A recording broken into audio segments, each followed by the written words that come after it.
Hello everybody, मैं name is Anshu और आज हम स्ट्रैटेजिक मार्केटिंग की सेकंड वीडियो के साथ हैं. Hopefully you must have watched the first video of marketing strategy. तो here is the second one. In this video we are going to discuss the main marketing strategies. तो let's start. पहली है general marketing strategies. अब समझते हैं general marketing strategies क्या होती है.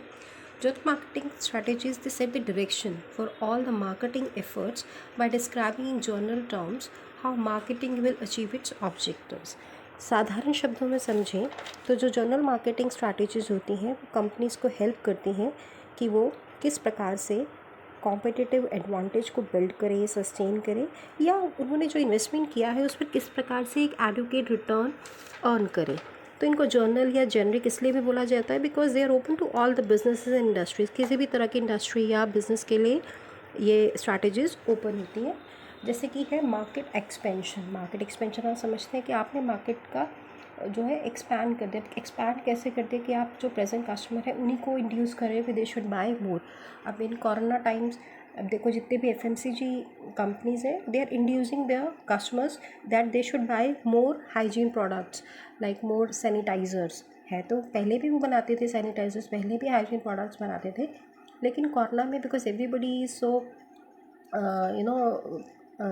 curious, everybody want to maintain cleanliness just to uh, maintain the immunity and all. So every FMCG company, they are inducing their present customers to buy more sanitizers, more hygiene products.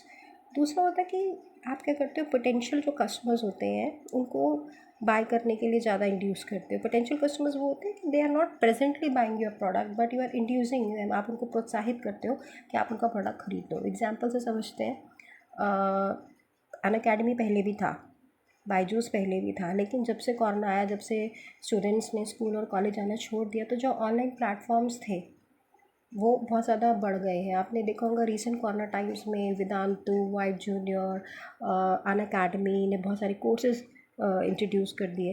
वो इसलिए क्योंकि आप जो customers पहले online नहीं पढ़ रहे थे वो भी अब ऑनलाइन पढ़ना शुरू कर दिया. तो आपने इस तरह से अपनी स्ट्रैटेजी बनाई, मार्केटिंग स्ट्रैटेजी बनाई कि because the people they are not going to school and college, so they need another platform where they can clear their concepts. तीसरा हो सकता है कि आप क्या करते हो, आप जो अपने करंट प्रोडक्ट्स होते हैं उनको न्यू मार्केट में सेल करना शुरू कर देते हो. Best example could B Micromax. आपको पता है माइक्रोमैक्स इंडिया का एक मोबाइल प्लेयर है. तो उसने क्या किया, जितने भी नेबरिंग कंट्रीज़ हैं आसपास, जैसे नेपाल है, बांग्लादेश है, मतलब in they have business operations in more than 23 companies. तो आप क्या करते हो, प्रेजेंट प्रोडक्ट को और जगह पर बेचना शुरू कर देते हो. इसका एक और एग्जांपल क्या हो सकता है, एशियन पेंट हो सकता है. एशियन पेंट्स आपको पता है एक लीडिंग पेंट मैन्युफैक्चरिंग कंपनी है. लेकिन क्या होता था पहले ज़माने में, जो रूरल एरियाज़ होते थे वहाँ पर चूना लगाया जाता था. तो एशियन पेंट ने इसको कोशिश की कैसे वो वहाँ पर रूरल एरिया में एंटर कर जाए. तो उन्होंने क्या सोचा, इन्होंने एक ब्रांड इंट्रोड्यूस किया उत्सव के नाम से. उत्सव एक बहुत ही चीप यानी इकोनॉमिकल ब्रांड था जिसमें केवल 25 रुपये प्रति किलो के हिसाब से डिस्टेम्पर बेचा जाता था. तो क्योंकि रूरल में जो लोग पहले चूना यूज़ करते थे उन्होंने इस एशियन पेंट्स के उत्सव ब्रांड को यूज़ करना शुरू कर दिया. तो आपने क्या किया, आपने उसी प्रोडक्ट के लिए एक नए मार्केट शेयर इन्वेंट करना शुरू कर दिया. पहले वो लोग चूना यूज़ कर रहे थे, अब उन्होंने एशियन पेंट्स का एक उत्सव ब्रांड इंट्रोड्यूस करना शुरू कर दिया. तो आप क्या करते हो, अपनी मार्केटिंग स्ट्रैटेजी से किसी भी तरह से मार्केट को एक्सपैंड करना शुरू कर देते हो. अगला एग्जांपल हो सकता है जैसे कि निश मार्केट होती है. निश मार्केट क्या होती है, it is always develop with a particular class of customers. आप हर एक के लिए प्रोडक्ट नहीं बना रहे, पर्टिकुलर सेगमेंट के लिए प्रोडक्ट बनाना शुरू कर देते हो. जैसे एग्जांपल हो सकता है लक्स का, एक ब्यूटी सोप है, वो भी एक निश प्रोडक्ट है. रेमन है, रेमन किसके लिए है, अपर मिडिल क्लास के लिए, हाई एंड प्रीमियम प्रोडक्ट है. तो आप क्या करते हो, आप इन स्ट्रैटेजीज़ के माध्यम से अपने बिजनेस को ग्रो करना शुरू कर देते हो. नेक्स्ट है डिसीजन एरिया स्ट्रैटेजीज़. अब ये जो डिसीजन एरिया स्ट्रैटेजीज़ होती हैं they are use to achieve the general marketing strategies by guiding the decision with in important marketing areas. यानी कि ये जो पहले हमने जनरल मार्केटिंग स्ट्रैटेजीज़ की बात की है, इन्हीं को अचीव करने के लिए जो हम डिसीजंस लेते हैं regarding the 4 P's like product, price and place and promotion, उसको बोलते हैं डिसीजन एरिया स्ट्रैटेजीज. कुछ एक इसके अंदर जो स्ट्रैटेजी रहती है उसके बारे में डिस्कस करते हैं. जिससे है आपकी प्रोडक्ट स्ट्रैटेजी। अब इसके अंदर क्या करते हो, आप अपनी प्रोडक्ट लाइन डेवलप करना शुरू कर देते हो। जैसे example could be Procter and Gamble, उनके बहुत सारे प्रोडक्ट्स हैं। उसके बाद है जैसे एग्जांपल है आपका टारगेट मार्केटिंग स्ट्रैटेजी। अभी टारगेट मार्केटिंग स्ट्रैटेजी क्या करती है, आप हर एक के लिए प्रोडक्ट नहीं बनाते, पर्टिकुलर कस्टमर को टारगेट करते हो। छोटा सा एग्जांपल है जैसे नाइकी। जो नाइकी है that is famous for the sport playing audience, मतलब जो लोग स्पोर्ट्स खेलते हैं उनके लिए वो शूज़ बनाती है। Next would be distribution strategy. Distribution strategy like आप अपना डिस्ट्रीब्यूशन का नेटवर्क बढ़ा देते हो, अपना सप्लाई चेन इंप्रूव कर लेते हो। Best example in India could be Amazon. Amazon ने सबसे पहले बुक्स इंडिया में मतलब डिस्ट्रीब्यूट करना शुरू किया था। डिस्ट्रीब्यूट इन द सेंस कि they are not manufacturer of any product, किसी से लेकर किसी को बेचना, that is the main business of Amazon. तो जो उनकी सप्लाई चेन थी वो इतनी अब बढ़ चुकी है कि they are now into even groceries. Corona में they are into groceries because corona में जो सबसे इम्पॉर्टेंट चीज़ चली है दैट इज़ ओनली एफएमसीजी, जिसमें कोई नुकसान नहीं हुआ। तो they have now entered into the grocery segment as well. कपड़े वगैरह तो पहले बेचते ही थे, बुक्स वगैरह तो बेचते थे। Now Amazon they have entered into the grocery segment also. अगला कुड बी प्राइसिंग।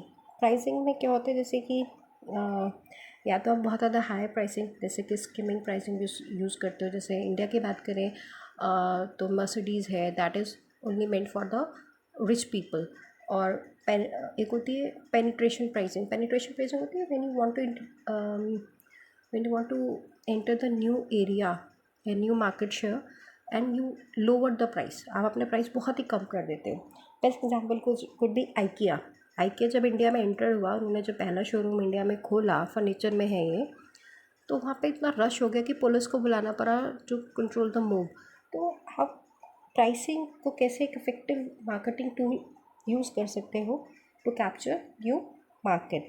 जैसे हमारे देश के अंदर जो हाउसिंग लोन्स होते हैं वो उनके रेट ऑफ इंटरेस्ट कम कर दिए जाते हैं, so that you can induce people to build their own houses. अभी इंडिया में इतनी population, everybody want to have his own house. तो आप जब इंटरेस्ट रेट कम कर दोगे तो some people might be induce to build their houses.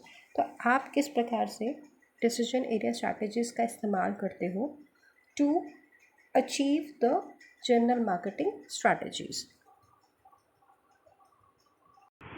Next is levels of strategy. Levels of strategy की बात करें तो 3 लेवल्स है, कॉर्पोरेट, बिजनेस एंड फंक्शनल। सबसे पहले हम कॉर्पोरेट लेवल स्ट्रैटेजी की बात करते हैं। जो कॉर्पोरेट लेवल स्ट्रैटेजी होती है वो एक फाउंडेशन क्वेश्चन का आंसर देती है कि what you want to achieve, companies achieve क्या करना चाहती है। लाइक ये फर्म्स को हेल्प करती हैं कि वो किस तरह से एवरेज प्रॉफिट से ज़्यादा कमाएं और अपने जो शेयर होल्डर्स हैं उनके लिए एक वैल्यू क्रिएट कर दें।